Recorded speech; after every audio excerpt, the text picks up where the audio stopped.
Welcome to Fertility Village. This is your weekly live talk show where community and support come together. With rotating hosts, expert guests, and meaningful conversations, we're here to guide you through the highs and the lows of infertility.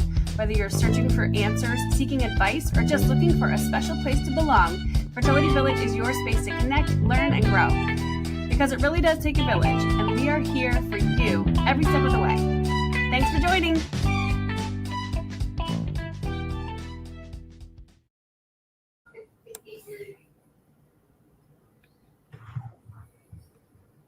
Oh, I think Erin's Hello, frozen. everybody.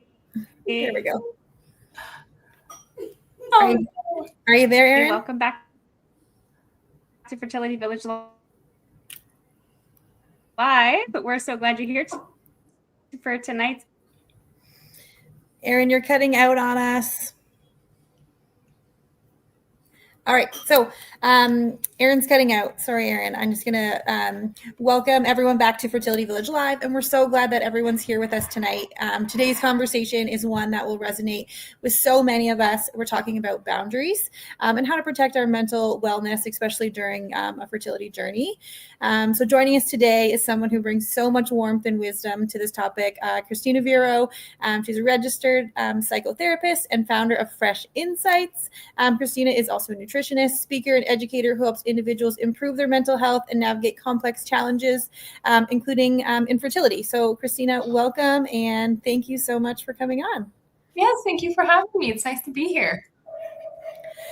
Before we dive into boundaries, can you just share a little bit more about yourself and how you came to focus your work on mental health, wellness, and holistic healing?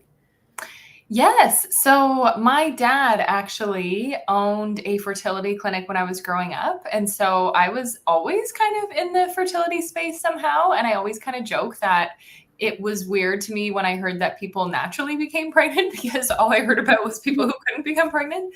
So I've really been immersed in this world. I was never interested in the science part of it, but the mental health side of it was always introduced to me from a young age. And I actually used to be a journalist. I worked on documentary films for a while, which felt a lot like therapy because you'd be doing these long form interviews. And then I thought, well, maybe I'll stick with the people and help them out after I hear their story rather than just like moving on to a new one. So it was a convoluted journey, but here I am.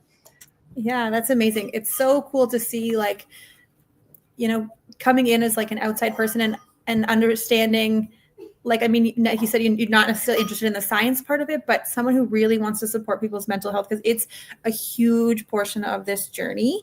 So let's start with the basics. So for those tuning in who may not be sure, what exactly are boundaries? That's one of the big topics we're going to talk about tonight. And why are they so crucial in maintaining our mental health and wellness during a fertility journey?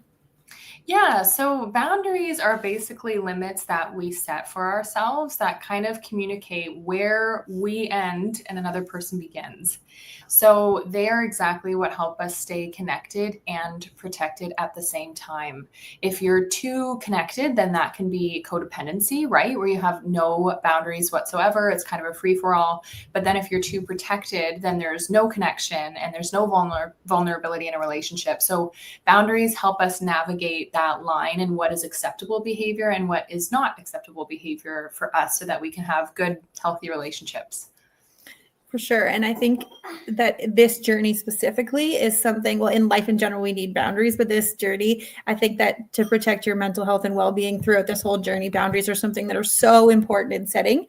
So we often hear from people who feel like they should attend every baby shower or answer every well-meaning, maybe but a painful question. How can someone start to build boundaries when guilt is kind of getting in the way? Because I know that's something that I even struggled with going through my journey was, how do I, not shut people out or shut people down when they ask me things and do it without feeling so guilty? Mm-hmm. And I find guilt is something that even outside of the context of fertility, a lot of women feel a lot of the time. And sometimes I like to just pause and say, okay, well, if we look at the function of guilt as an emotion, it's basically there to tell us when we've broken our own moral code or our value system. And so even just right there, if somebody's asking you a question and you feel guilty for not giving an answer, well, is it actually guilt? Like, is part of your value system giving information? Or is it a different emotion altogether? Because sometimes when I tease that out with people, it's not actually guilt. It might be that they're really frustrated, or they're really annoyed, or they're really mad. And I think sometimes as women, we're a little bit socialized to have these softer emotions where you might just be pissed off as well, right? Which is completely valid. So I think even just checking in about, is it actually guilt that's there?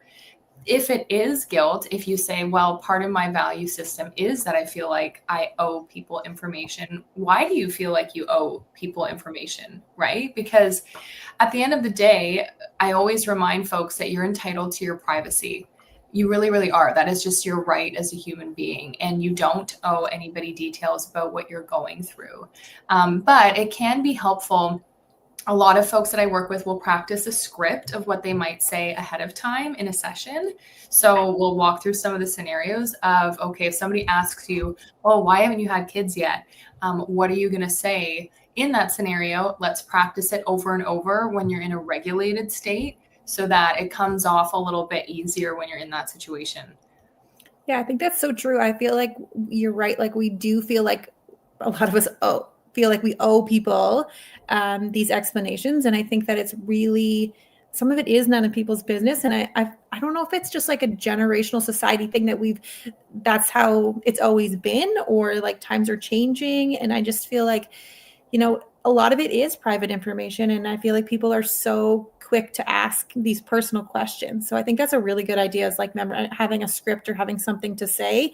And like you said, finding out like what is really causing, like what is the emotion behind it? Is it guilt, or is it like anger or whatnot? Because yeah, you are right. There's sometimes maybe it's just, I'm mad at this person. I don't want them asking me, or I'm pissed off in general that I'm going through fertility or whatnot, right? Yeah, that's so true.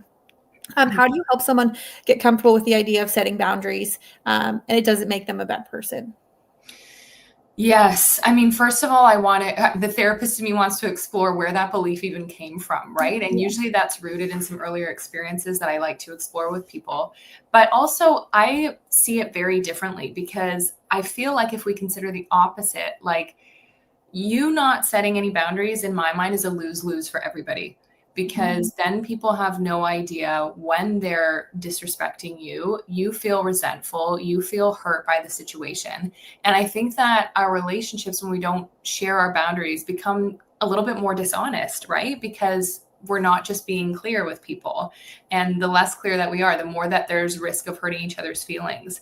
So I actually think that that's a reframe of, when you set boundaries, that's being a good friend, that's being a good partner, that's being a good family member, because now people are on the same page with what your needs are, right? I think it's you kind of, when you're setting boundaries, and if you don't have clear boundaries, I feel like you then begin resenting people. You resent, it creates these like, now I don't want to go anywhere near this person because they aren't like, I haven't set the boundary, but they are overstepping and I'm not comfortable being around them. Do you know what I mean? Like it's definitely one of those things. So I completely resonate with what you're saying. One of the hardest parts of infertility can be navigating relationships, especially loved ones who may not fully understand what you're going through. What are some examples of boundaries people might consider making with friends or families throughout this journey? A big one I see with infertility is unsolicited advice, right? And so a lot of loved ones or friends, oh, well, have you tried matcha? Have you tried acupuncture or whatever? And so that's something of sometimes saying, we have our plan with our doctor that we're sticking to, and that's just what we're going to honor.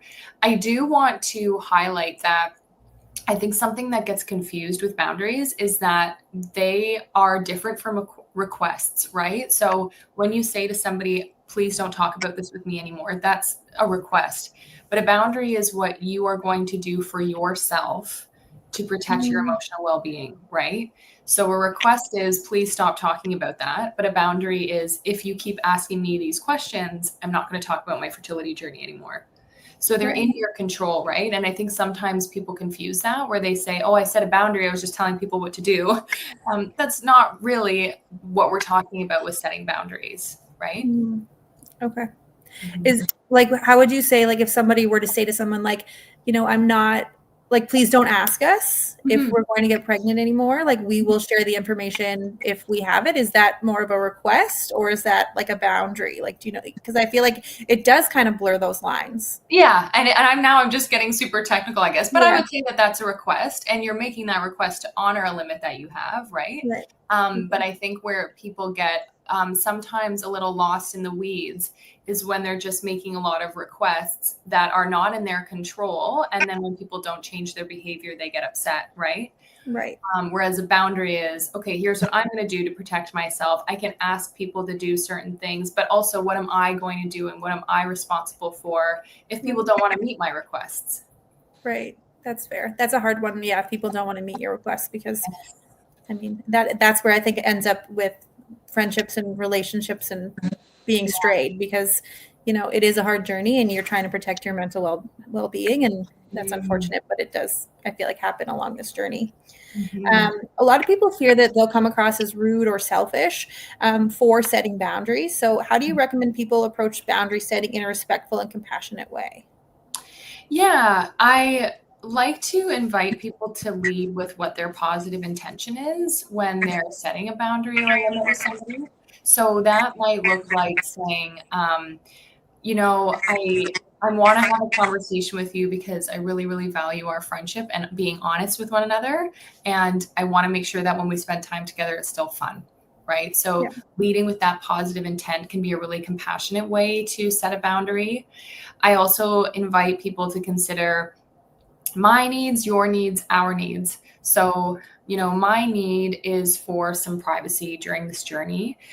Maybe their need is to be involved in the journey. And then just having a collaborative conversation about how can we honor both of those needs, because that's a collaborative and compassionate way to set some limits. So those are some ideas there. But again, it's in your right to have these limits and set these boundaries. It doesn't make you a bad person and it doesn't make you a bad friend. I actually think that boundaries are a healthy part of any relationship, because if a relationship depends on you being needless and wantless, that's not really a relationship at all. That's just you're now a therapist or you're providing some sort of other service, but it's not a two-way relationship. Yeah, that's so true.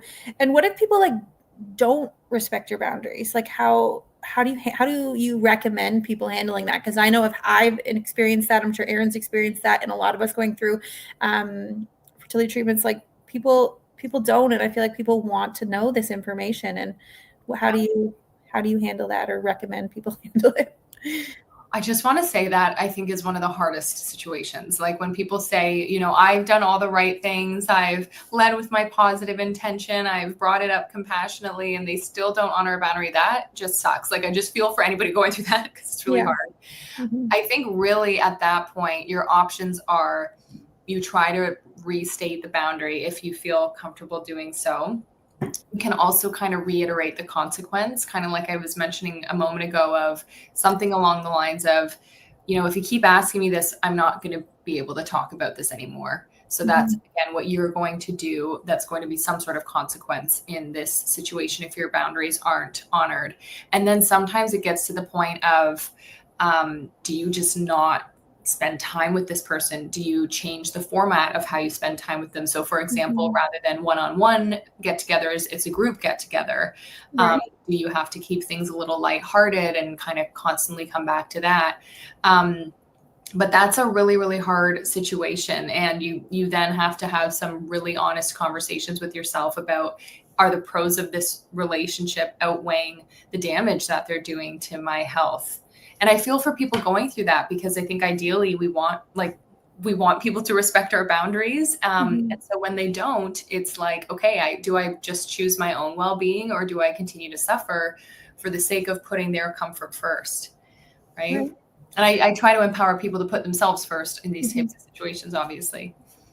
During those types of situations, like I know if someone asked when I was going through the thick of it, and they were asking me in public or during an event or whatnot, would be like someone to just cry. But how can you recommend someone stay grounded going through in that scenario, when those things are happening in the moment? Like, what is like a strategy or something you recommend? I would just like leave, but that is a strategy, right? Like, and just sort of saying like, oh, I have to take a call or I have to go to the restroom, and excusing yourself. That's always an option.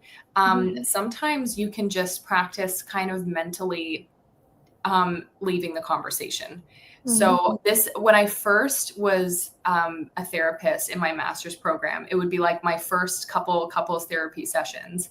And I remember being really activated by them because they were just so intense sometimes, and just like, okay, but I have to sit in the room. So what do I do? And I would just kind of like briefly mentally check out. I would look at a painting on the wall. I would look at the color of the carpet.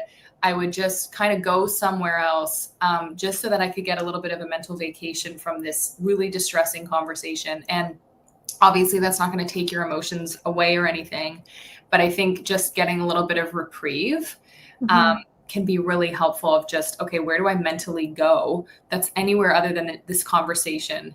And another thing that I recommend to people, it's a technique called the broken record technique. And it's basically when you just repeat the same thing over and over if somebody's kind of asking you some icky or uncomfortable questions. So let's say somebody is like, oh, how's your fertility journey going? And you say, oh, I just don't really want to talk about it today. And that's your broken record. Oh no, but like, how's it going? Like, where are you guys at? No, I just don't really want to talk about it today. Yeah, but how many cycles? No, I just don't really want to talk about it today. And you literally just keep saying the same thing, because there's not really anywhere for a conversation to go if you're not participating in it. And sometimes that can be helpful because it also takes the emotional labor of having to figure out a new response every single time to every single question. Yeah. So that's another one that can be kind of grounding for people. When, like outside of just like if it's happening in the scenario, I know you've mentioned like doing scripts or like having like pre-recorded things that are like not pre-recorded, but things you've already had down. Do you have any other strategies like going forward that people could use like to set the boundaries, or like who they want to set them with maybe? Or I know we have our fertility journey. I'm losing my words. Our Erin, the journal. The journal. Yeah. We have our journal, and I know we put some stuff in there about like who you want to tell, like who and which information. Like, can you talk a little bit about maybe that side of things, like how you recommend people sharing their stories? Yeah, I mean, yes. I typically will go through this, especially with couples, to make sure they're on the same page about who's going to know what and to what depth as well. And it can be helpful to kind of ask yourself, based on what I know about this person, how do I imagine them responding? Right. So for example, I work with some people whose parents are really religious, and the idea of talking about IVF might not go over well. So we might need to plan, okay, with them, maybe we're going to leave some details out, or maybe we're going to have a very short and brief conversation about it, right? And then maybe you have some friends who have gone through infertility themselves, and you can be a little bit more open with them. I think the important part is that if you have a partner, you're on the same page. But again, knowing that it's okay to go into different depths of detail with different people, depending on the relationship that you have. It's just as long as you know that ahead of time. Yeah, I think that's a good point. Yeah, like not everyone needs to know every detail, and even for us, I have a son via egg donation, and so we share that fairly openly. But at the very beginning, I was like, like there are certain people who need to know this information, and even now, when people will come up to me and be like, "Oh my gosh, he looks so much like you," some people who are really close to us, I'm like, "Yeah," but I'm like, it's so funny because we don't share genetics, but he looks like him, and I'll have that conversation. But other people who are like, "Oh my God, he looks so much like you," and I'm just like, "Okay, thanks," and I'll just take it. They don't really need to know that exact information. But no, I completely understand what you're saying. That makes a lot of sense. Yeah. So I like to say you can control where you go. It's one of the things in this fertility journey that I feel like we get to control.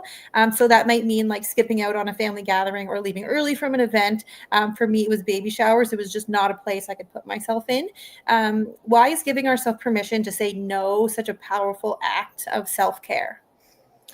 Yeah, I mean, I actually think at the base of it is just self-respect, not even self-care, like just respecting what you're comfortable with is your right, and I think stepping out of that place of putting other people first and altering what you're doing so that they feel more comfortable, that's not a way to live, right? And as we were talking about before, the more that we do that, the resentment creeps in, or just feeling overwhelmed and depressed creeps in, because we're doing all of these things that go against our feelings and our impulses and our intuition.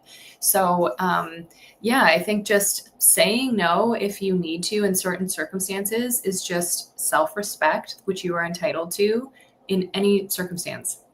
Yeah. Can you guys hear me okay now? Yes. And no feedback? No, you're good. Okay, yay. I'm so sorry for all my technical difficulties tonight, but I'm glad we're here. I've just been like honestly sitting back and taking in this conversation because Kristina, you're just giving us such great wisdom and such great information.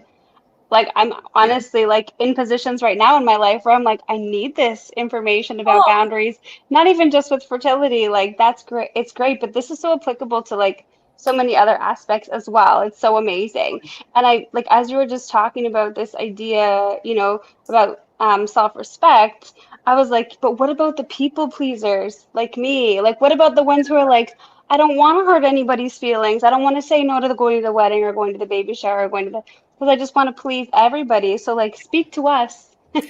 yeah. I mean, sometimes I'll ask people like, what's going to happen if you keep doing this behavior? What's going to happen if you keep people pleasing at every single event, at every single thing? And sometimes when you play that tape forward, the place it leaves you in is just horrible, because nobody else is really benefiting that much from your people pleasing. And if they are benefiting that much, then there's a huge imbalance in a relationship going on, right? Right. If the minute that you stop people pleasing, a relationship crumbles, that's a problem. And I think that's an indicator that there's a dynamic happening there where you are one down and they are one up, right? Yeah, totally. Yeah. And what about the ones who don't respect, your no or don't respect it? Like, I'm really struggling. I can't come to this thing, and then they feel hurt. Or, I mean, obviously we can't control how people feel, but for those who feel pressure to always show up, like how, and then for the ones who say, they're hurt or they're, it causes a tension in the relationship. Do you have any tips for dealing with that? So it's interesting because I feel like your question is, how do I get rid of their pain? Yeah, right. Which is impossible. Exactly. But that's often the question, that, right? So it's and the answer to that is that you don't. And sometimes that's a really hard pill to swallow, that when we say no, sometimes people will not be pleased with that answer, right? But it's kind of about what is my responsibility and what is not my responsibility. And somebody having a tantrum or somebody guilt tripping is actually not my responsibility, right? And they are grown adults. And sometimes that's a mantra of mine that I've had of, this is a grown adult, this is a grown adult, and at that point, it's about, how do you manage your own discomfort around somebody who is having a tantrum, right? And that's when it comes back to what we were talking about of, okay, how do you mentally check out of that conversation? How do you leave that conversation? But most of the people pleasers, when we talk about this, it is that question of, well, how do I just make people feel better? Is what you're actually asking, right? Yeah. Oh, I'm such an overcompensator too. Yeah. It's like I not just want to make them feel better, but then I want to like change my decision or like go back on the boundary that I put in place because I'm like, I don't like sitting with this like icky feelings of like I let somebody down. Mm-hmm. It's so hard. I Yeah. feel like I always use the excuse, like I was always like, because I work shift work or weekends and whatnot. So I'm like, okay, I'm working this weekend. I'm so sorry I can't come to your baby shower. But I always would make sure I still sent a gift and just said, like, I'm thinking about you, but I can't make it. But I always feel like I was just coming up with excuses, even if I wasn't working. And so I just like feel like it's that people pleasing. Like it's that hard to line of just like, why can't I just be open and honest? Like I can't make it because of what I'm going through. And we still respect your you're excited, we're still excited for you, and here's like us, our gift showing that we are or whatnot. But it's like that hard line of how do you do you just be honest, or do you just make up an excuse kind of thing? And sometimes it depends on the person, right? Because the sad reality is that sometimes when you're dealing with folks who cannot respect your boundaries, you kind of have to go to alternate strategies, right?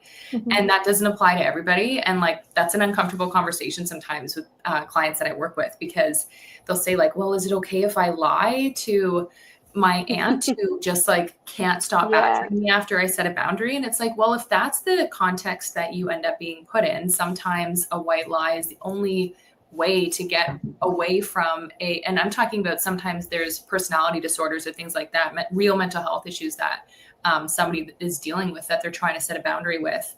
And the chaos that it creates when they set a boundary is just too great. And so, a little white lie is kind of preferred.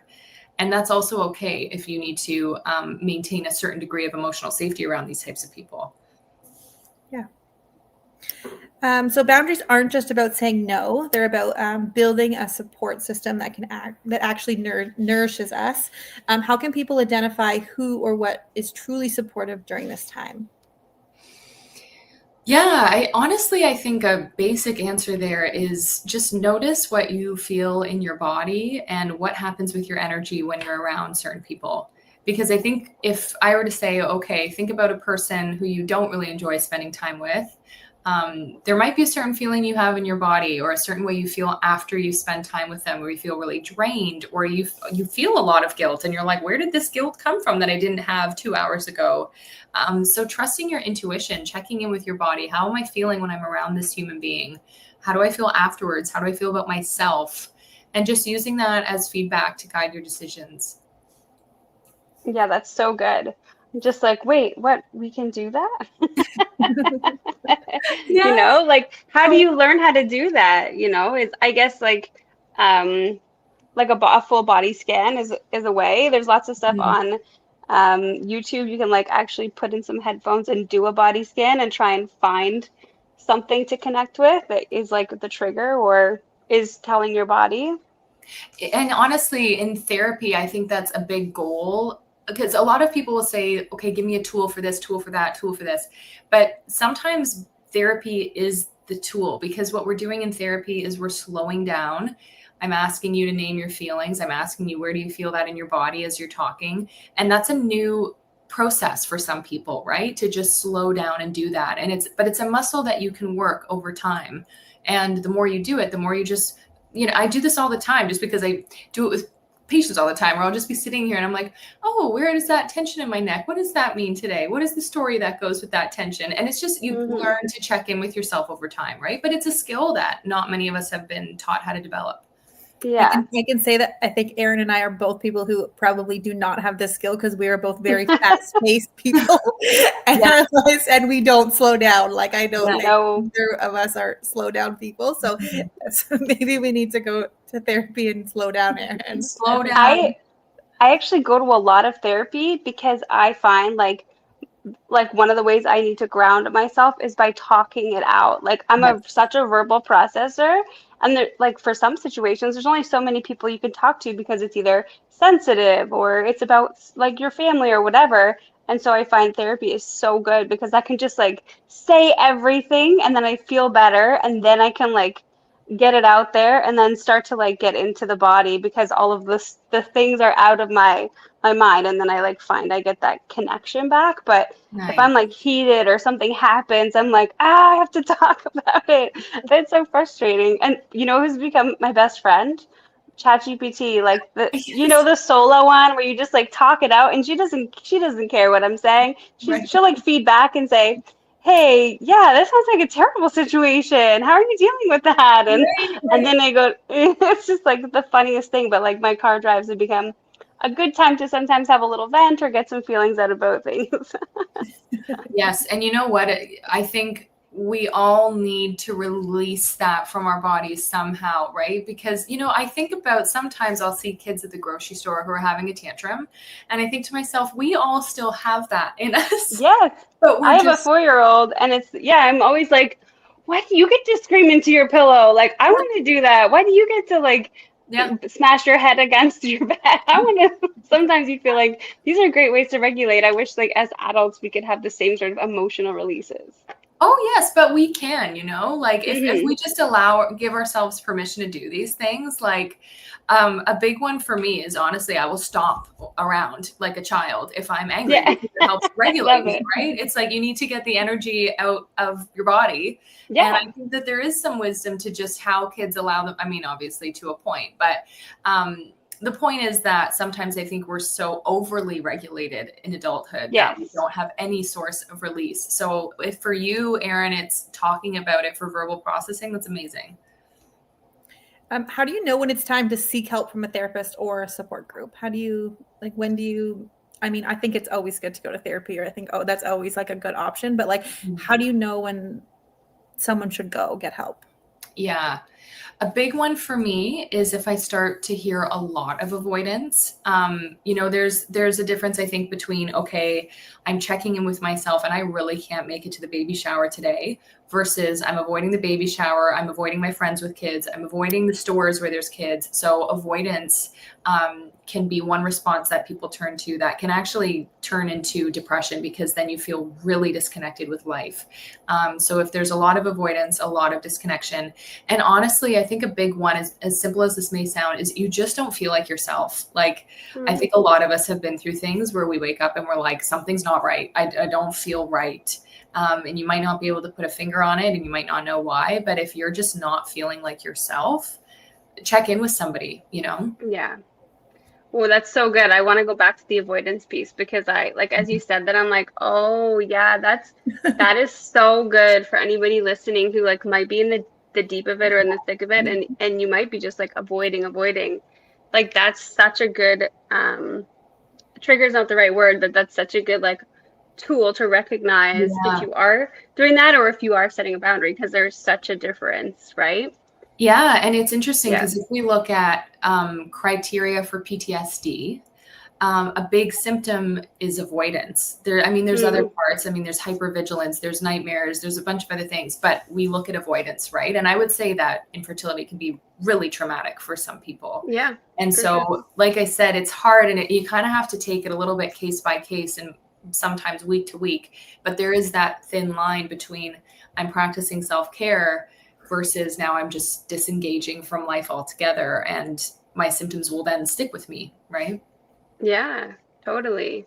Well, and that's such a good, like, it's good for folks to hear and be able to recognize the progression into depression, Yes.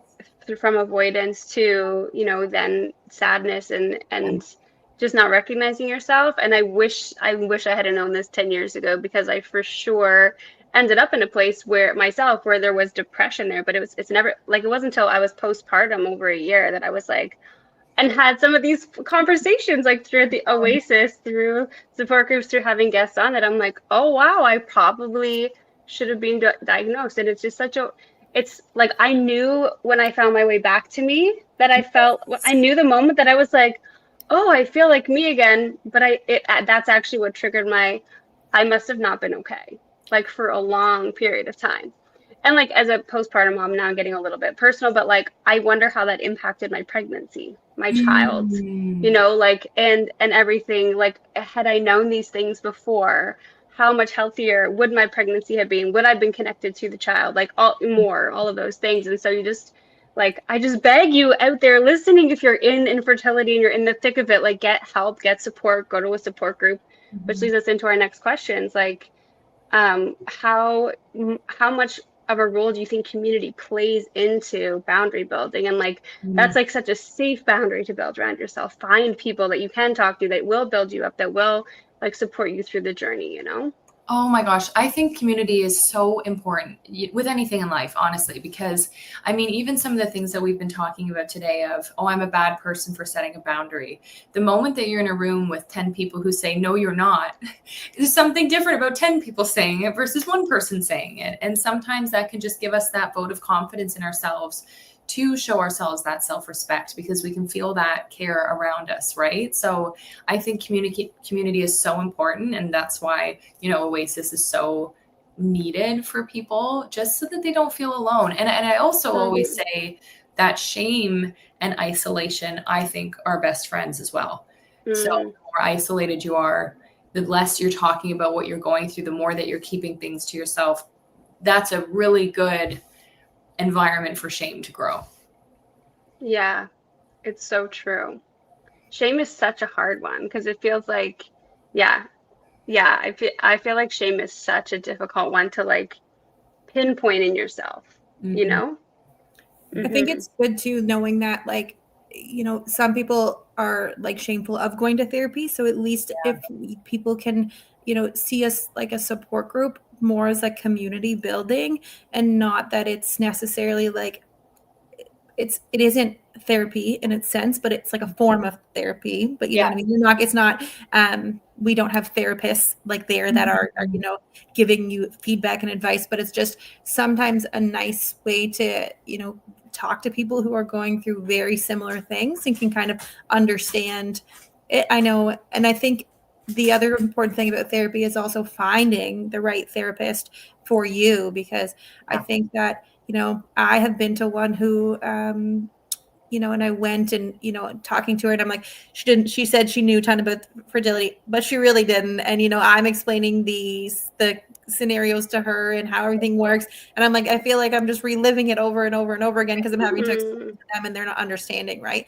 So I think that you also maybe could go into a therapist and not be necessarily connected with that person. And I think that when you're doing therapy, or, finding the right outlet for you is really, really important in finding the community and what is going to work for you, because everybody is so different. And some people, like I said, have the shame around going to see a therapist, and it shouldn't be there, but we know that it is. But I think that that's why our support groups and support groups in general are so important. Yeah, absolutely. Mm-hmm. Well said. Are there any other wellness tools that you would suggest for anybody who is feeling like really emotionally drained or overwhelmed? Like mindfulness or emotional check-ins, digital detoxes. Do you want to speak to some of these tools that or elaborate on them? Yes. So just general wellness stuff, I would say a big one, I think social media and phone use, because the algorithm sometimes can start doing things that are harmful, So for fertility stuff, you might start with healthy recipes for pregnancy, and then suddenly you're hearing like infertility journey after infertility journey at 9 p.m. when you're trying to wind down, which you really don't need. So being mindful of who you're following. Being mindful of how much you're on your phone, because I think also when we're very stimulated by life, to be on a device that is pinging us with 100 different things is just really actually pretty stressful for the body, in my opinion. So getting some quiet, private reflection time to check in with yourself, whether that's through journaling, going on a walk by yourself, going to a movie by yourself, whatever, right? Just to quiet reflection, private time. And also I just remind people to tend to the basics, like what is sleep looking like? Are you eating okay? Are you consuming a lot of substances like alcohol or drugs? Are those helping? Are those not helping? Really getting back to basics, I think, can also just be a helpful place when you're feeling a little bit out of control or not sure where to start. Yeah. It's hard I think people really need to check in with themselves. I think that's like a really big thing. And I know I, went down the rabbit hole of infertility websites and groups, and, and you're reading all of these things and advice, and it's really like you can find any information out there that you want to find. You know what I mean? People like, I'm 7 days post-transfer. Tell me a time you had a stark white test, but you still got a positive, and tell me a time, like, you know what I mean? You can go find the information and it's going to be out there, and someone's going to maybe have gone through that scenario. But I feel like it just gets you into this, like you just dig yourself into this. You're just trying to find the grasp of hope. And I know that's what it is, but it can be so overwhelming. And it is probably better, in all honesty, just to stay off of social media during some of this time. But I think trying to set those boundaries for yourself too are important. I've had, it's a great point where I've had people set limits around time about research. Or they're just like, we make a pact together of they're forbidden from going on Reddit, for example. Yeah. Or if you are going to go, then you're setting a timer for 5 minutes. And when the 5 minutes are done, you are done. And you know what? That also is a boundary. If you think about it, it's a boundary with ourselves, right? And those are important. And I actually wanted to say that too, like boundaries don't always have to be this loud dramatic action. Sometimes they can just be things that are between you and you that nobody else knows that you're doing, but you know that you're doing it, and that's what matters. So if, for example, you say, you know what, I'm going to go to this baby shower, but I'm going to stick to not sharing too much. People might not know that you're doing that, but if you know, you might leave that being like, okay, I'm actually proud of myself that I honored what I wanted to do today, and that was a boundary, and I feel nice, right? Yeah. I think that's sorry, I think it's fair too. I was just gonna say, like, go. if your boundary is like, maybe, you know what I mean, like maybe because you've talked about avoidance and how you don't always want to avoid all the situations and whatnot. So maybe if you do attend, be like, I can only come to your baby shower for the first 20 minutes, and I'm going to come and I'm going to drop off the gift and I'm going to give you a hug and then I'm going to go. And if that's like your thing, like you kind of said, that's your boundary, your time, like you can put a time limit on it and kind of go and do that, and then be like, okay, I am proud of myself. I went. You know what I mean? I didn't cry. I like gave them the gift and I like went on my way or whatever. But yeah, totally. Yeah, totally. That's a good point. I was gonna say, what would you tell, like, two things. I want to hear, what would your advice be for someone who is at the very beginning of their journey? Where could the boundaries be, and what are things that they could watch for as supports for them? And then speak to those who are maybe at the end, or like really in the depths of their journey, and sort of the same thing, the same question. Okay, so start of their journey and depth of their journey. I would say at the start of your journey that the emotions that you are going to feel are way more normal and common than you think that they are. If you're feeling jealous, if you're feeling so enraged, if you are grieving, if you are really excited 1 minute and then hating absolutely everything the next, that's actually a really normal part of the experience. And yes, true. Yeah. And a huge component of infertility is grief. And when we're talking about grief with a physical body, we all know about the 5 stages and we welcome ourselves working through them, but we don't really bring that same compassion and grace when it comes to infertility because there's no physical thing for some people. Right. So just know that it is so okay, and it does not make you a bad person if you're jealous, if you're envious, if you're pissed, if you're whatever, it's okay. Yeah, that's so good. Yeah. And if you're in the depths of it, I would say just what is the smallest thing that you can do to connect with anything or anyone? And honest to God, even if that is your pets, if it's like, I'm going to just spend more time with my pets, or if it's nature, just find some way to connect with something that makes you feel a little less shit. Yeah, that's so good. Yeah. Can you speak to maybe how boundaries can, I think kind of did a little bit there, but how they can shift over time? So someone going through their like very beginning and how it might shift as you get like you're 5 years into infertility and still no successful pregnancy, and like how that can shift over time. Yeah, and that's totally okay. I think if your boundaries are shifting, just coming back to this idea that it's your job to communicate them, right? Because sometimes I do find it can be easy to kind of say, oh, well, I'm mad at other people because they're not respecting my needs. And oftentimes, especially on a journey that's as tumultuous as this, your needs might change by the day. Your feelings might change by the day. And as annoying as some people can be, it's also, they're not mind readers and they can't predict how you're feeling. And so we also have to be compassionate to ourselves, but compassionate to other people. They're not always being malicious. They're trying their best. So if your boundary changes, just try to compassionately communicate it and go from there. Yeah, I think that was one of the things I would try to do figure out, like, most of the time when people would offer the advice, most of the time it was like their meaning behind it was well intended. But, then there were like what was the intent of the comment, or what was the intent of that person doing or saying what they said. So I feel like that's kind of where then I maybe needed to put more boundaries in place or whatnot. But I think that's what I would kind of, what is the intent of them finding this information out, or how does it impact them? Yes. Yeah.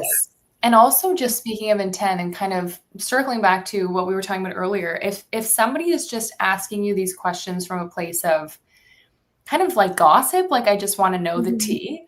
Again, you do not owe them that information, and they are not entitled to that information. And so that, just remembering, I don't owe people these details, especially if it's not coming from a place where they're concerned about my well-being, can be a good reminder if you're somebody who feels a little bit guilty.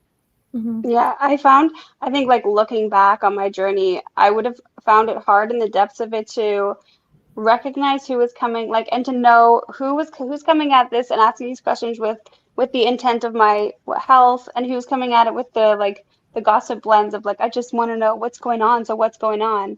You Yep. know, like, are you pregnant? Yeah, they're just literally watching my stomach Yeah. every time I see them to see if like there's a bump there. No, just put on some more weight because of infertility. Like, you know, it's just so frustrating. But I like, so how, do you have any advice for like, how do we know? How do we, because I feel like there was a point at which I lost my ability to um, like gauge those things, you Mm. know, because you're so clouded with just all the emotion from all of it, especially in the really hard times, like in a 2 week wait, or at like the day after a transfer, or like before a transfer, or like right at retrieval, you know, Yeah. like those really, really hard moments or heavy moments, like, you know, how do we keep grounded and like, yeah, I Hmm. didn't ask a question. I'm rambling now. No, I think no, I heard your question. Your question, at least I think I heard it, was like, how do we gauge who are the safe people and who are the people who maybe are asking with the wrong intent? Yeah.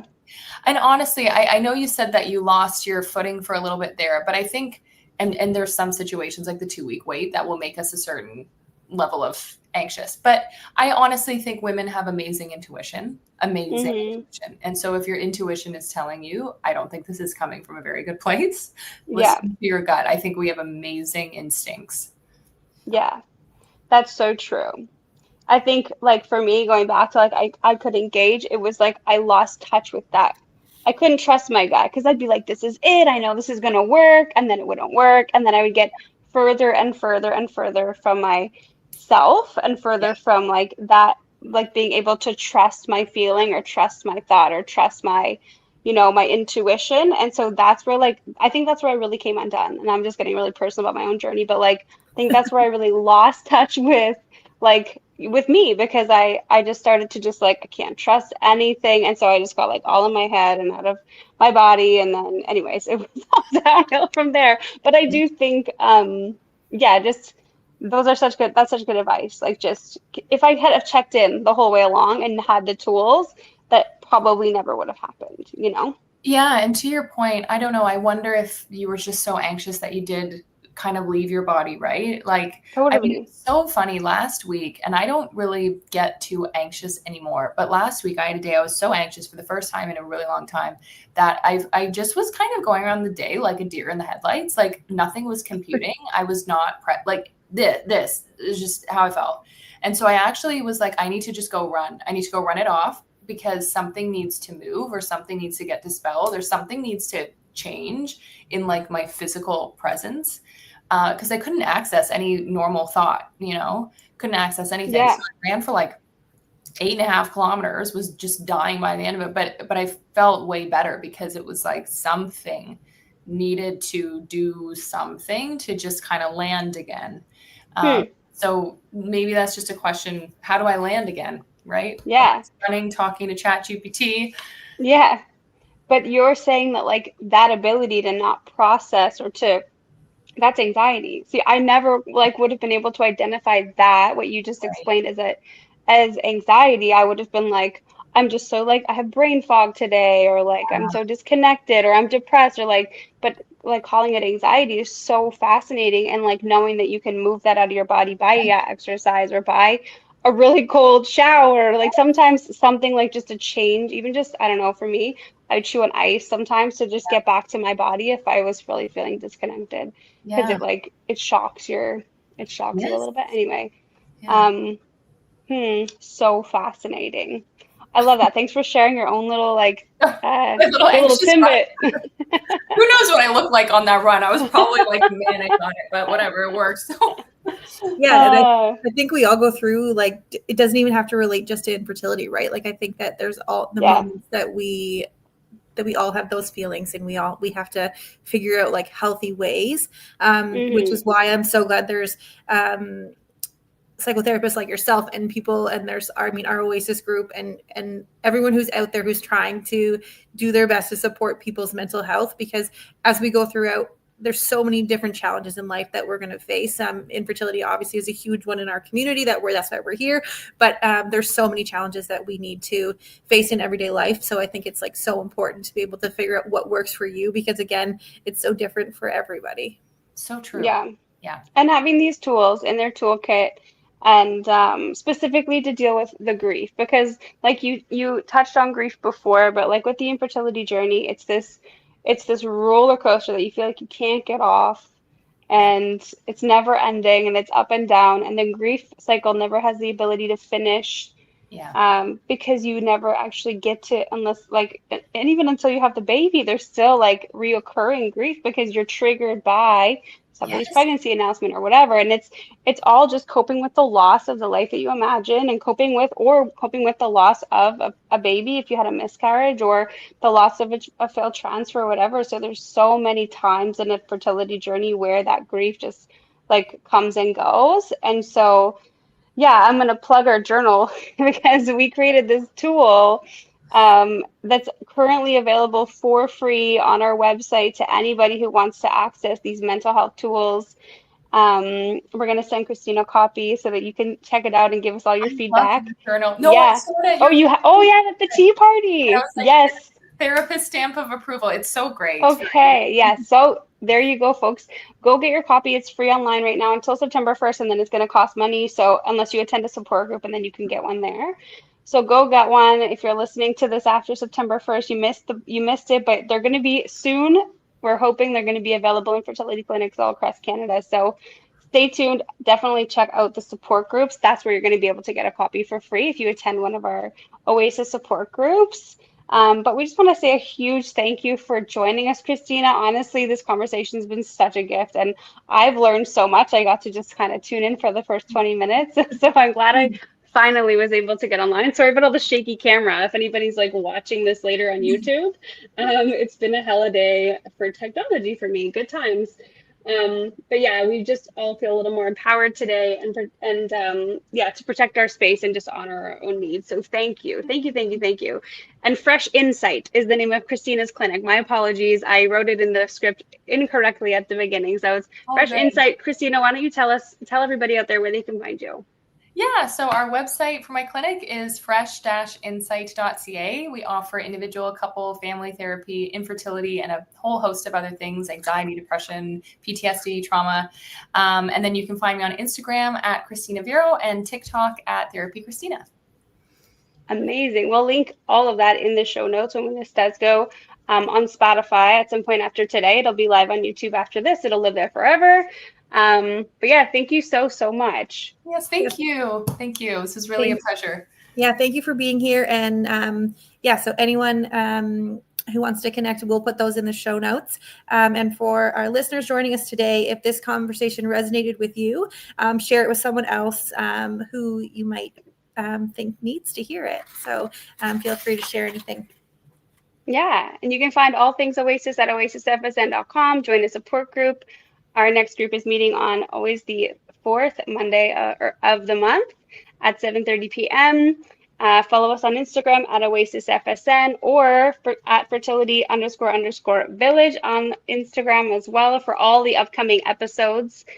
This month, we're solely focused on self-care and like how to take care of us. So next week, we have an awesome episode coming about how to understand all of your test results. And it's coming from Dr. Rachel, a naturopathic doctor from Conceive in Niagara. She's going to be amazing. So definitely don't miss that episode. Tune in next week to hear about understanding your test results and getting down into the nitty-gritty of that. You're going to join Kaylee and Sarah next week. Thanks again. go subscribe to the Oasis Fertility Podcast, wherever you listen. And remember, you're never alone on this journey, everybody. Take care and welcome to the village. We'll see you next week.